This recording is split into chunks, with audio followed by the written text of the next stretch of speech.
What a beautiful collection of faces. Good morning, everybody. Welcome to Emory's 16th annual Earth Day celebration. My name is Keenan Howard. I'm Associate Vice President for Resilience, Sustainability, and Economic Inclusion for Emory and Emory Healthcare. And our team is going to share with you this morning some of the things that we've been up to.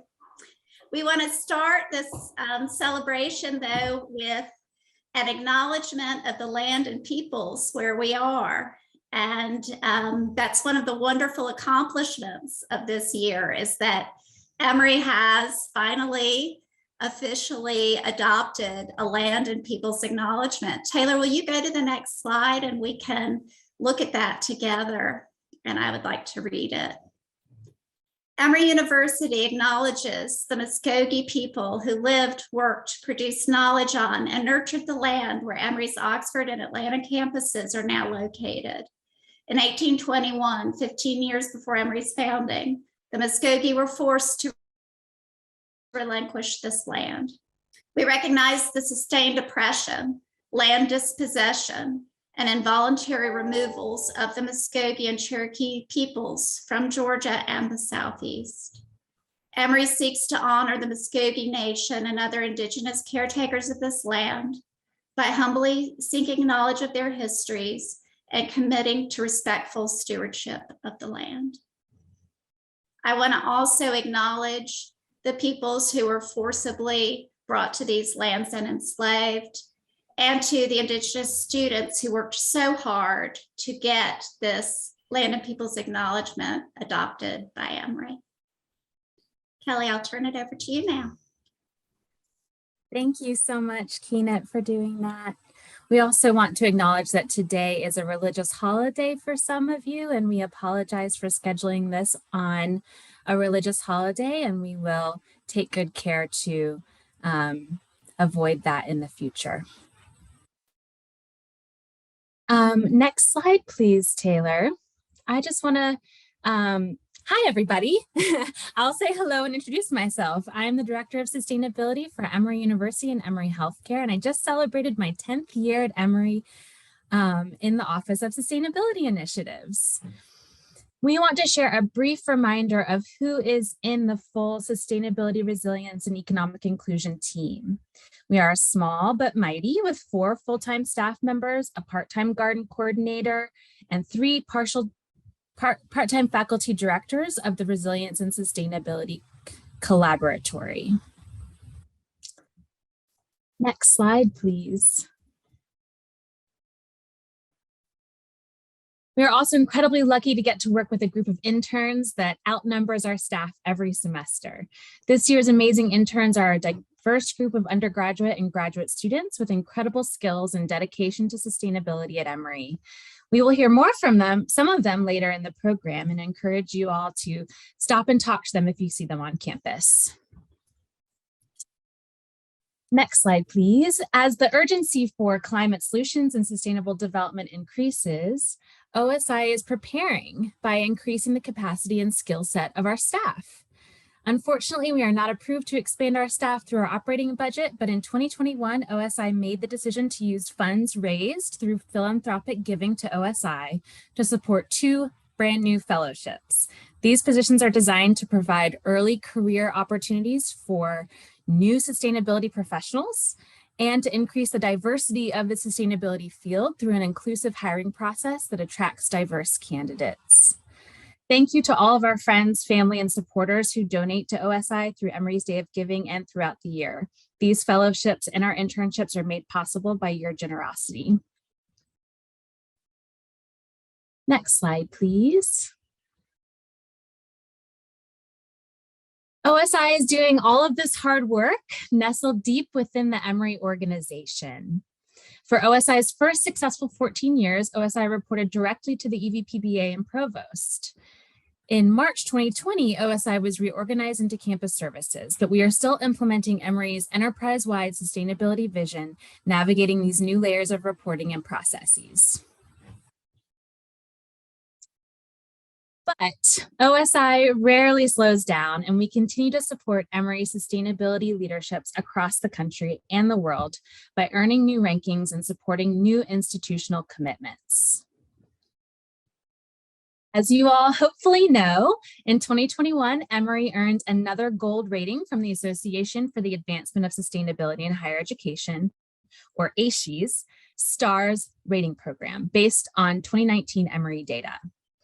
This rating informed ASHE's recognition of Emory in its 2021 Campus Sustainability Index as a top performer in campus engagement and food and dining. Additionally, we are proud that the Princeton Review ranked Emory as number 6 in its Guide to Green Schools, the first time Emory has ever achieved this accomplishment. In June 2021, we saw the beginning of a new series of commitments by Emory. These commitments were led by students, and we just want to share a little bit about this process so that you all can celebrate these students with us. In June 2021, the student-led Plastic Free Emory group convinced President Greg Fenves to adopt a Break Free from Plastics pledge that would commit the university to reduce its consumption of unnecessary single-use plastics. The group was co-founded by students and 2021 innovators Nithya Narayanaswamy and CJ O'Brien, who have built a broad coalition of students, faculty, and staff who are working to collect data, engage the Emory community, and co-develop actionable solutions. Just months later, in October 2021, the Emory Climate Coalition, comprised of 3 student groups, enlisted President Fenves on behalf of the university community to join the Global Race to Zero, an initiative backed by higher education institutions devoted to achieving zero carbon emissions.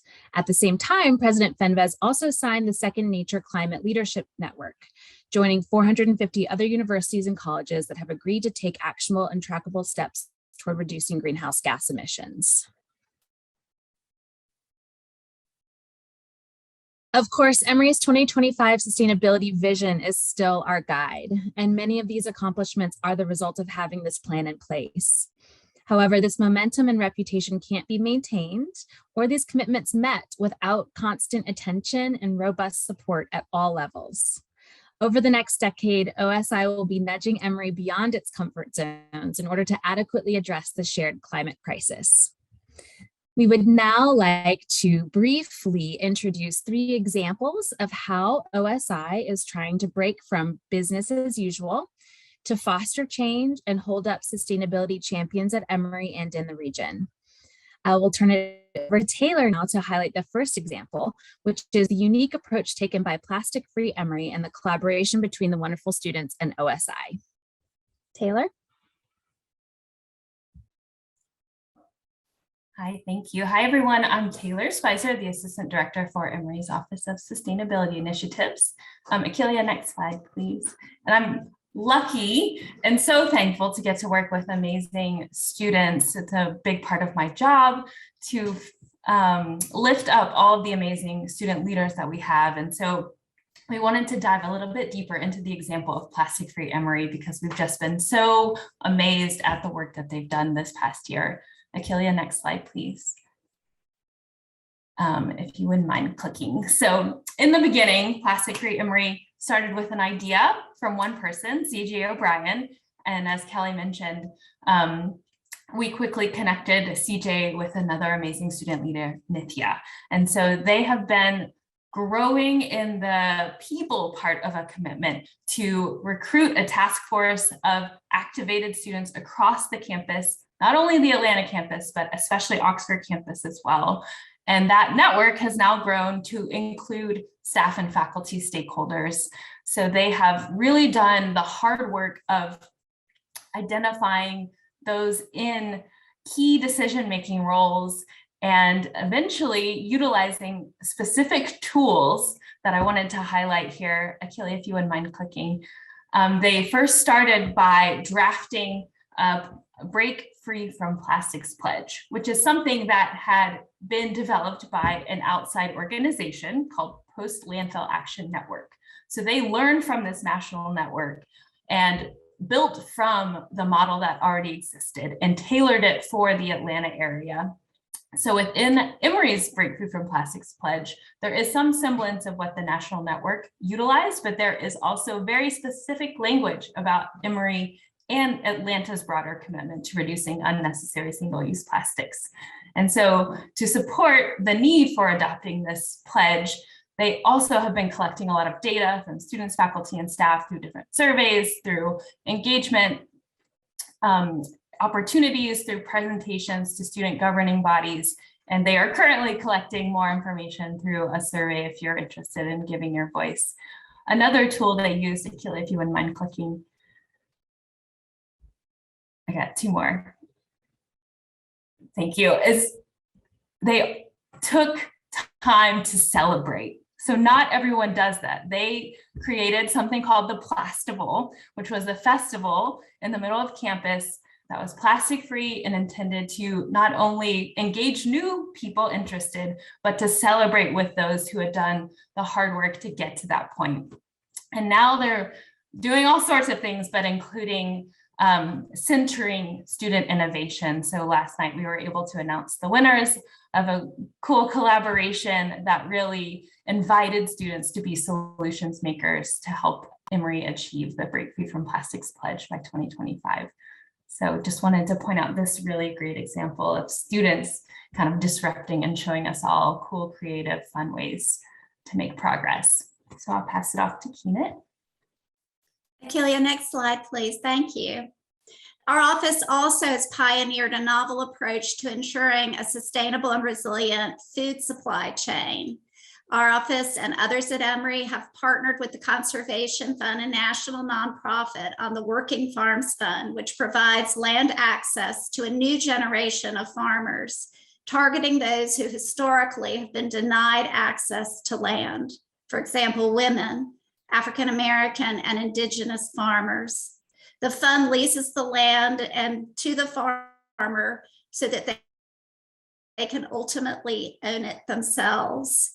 And Emory commits to purchasing the food produced on the land through novel food purchasing agreements, which create the steady market and access to financing that new farmers need to get started. It has become a national model and is now being replicated in the Chicago area. Kelly? Thanks, Keenan. And we just wanted to point out a third example of how OSI is trying to push progress, which is in 2021, OSI worked with Campus Services and Emory Procurement to design a new way of handling Emory's waste materials. Instead of continuing business as usual and contracting with companies that profit from owning and feeding landfills, OSI designed a partnership model and set out to find a contractor that is motivated to divert waste from landfills. We are proudly working with Gooder, a minority and woman-owned local business whose primary mission is to feed hungry people by reducing food waste. This is the first contract of its kind at Emory, supporting Emory's supplier diversity commitments and OSI's commitment to social justice. Mirroring this contracting effort, OSI's interns have been regularly tracking Emory's waste to better understand the impact of our waste streams on the humans and environment that coexist with the waste disposal sites like landfills, incinerators, and recyclers. I'm pleased to introduce you to our wonderful intern, Erin Klingensmith, who will briefly demonstrate some of the latest updates to the Follow the Waste effort. Next slide, please, Akelia. Thank you, Kelly. So Follow the Waste is an ongoing OSI project that tracks Emory's waste destinations and examines demographic and environmental health variables in the communities surrounding these destinations. This project has researched the destinations of many waste streams ranging from regulated medical waste, solvent waste, and pharmaceutical waste to landfill waste and compost.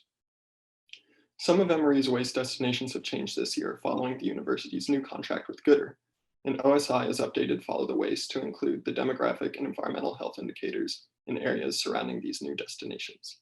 Today, I'll give a brief overview of these new waste destinations and their surrounding communities. So our landfill waste is currently hauled to a Waste Pro USA facility in Western Atlanta. It's about 20 miles west of campus, was established in 2019, and serves about 7,000 residential customers and 2,300 commercial customers.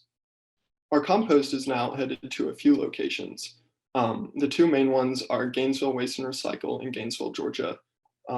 This facility is the only fully permitted landfill recycling and composting facility in Georgia.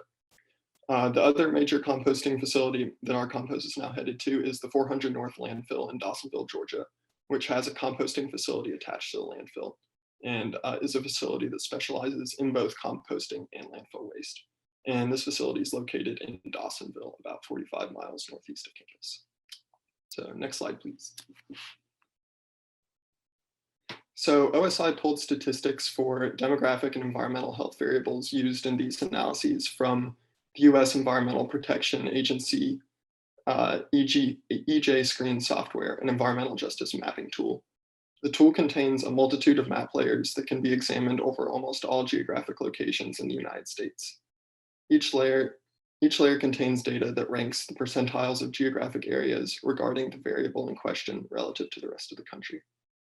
To examine environmental health indicators in the geographic areas surrounding each facility, OSI collected data on the following public health variables: hazardous waste proximity, particulate matter concentration, and respiratory hazard index.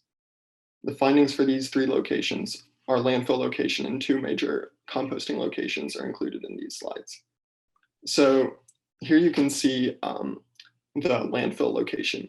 So in the geographic area immediately surrounding the Waste Pro USA facility in Western Atlanta, approximately 98% of residents identify as people of color and approximately 62% of residents identify as low income, according to the EPA EJ screen. The hazardous waste proximity of the area immediately surrounding the facility is at the approximate 55th percentile relative to the rest of the country. You can also see the hazardous waste proximity layer mapped here in the image below. The particulate matter concentration, or particle air pollution concentration, is at the approximate 89th percentile relative to the rest of the country. And the respiratory hazard index for residents in the area immediately surrounding the facility is at the approximate 91st percentile relative to the rest of the country at this location. Next slide, please.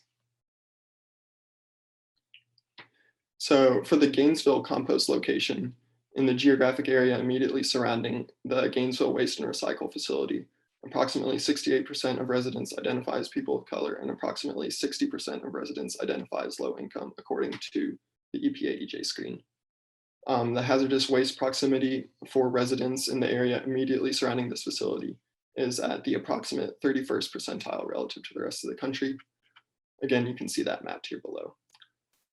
The particulate matter or particle air pollution concentration in the area immediately surrounding this facility relative to the rest of the country is at the approximate 58th percentile, and the respiratory hazard index for residents in this area is at the approximate 63rd percentile relative to the rest of the country. Next slide, please.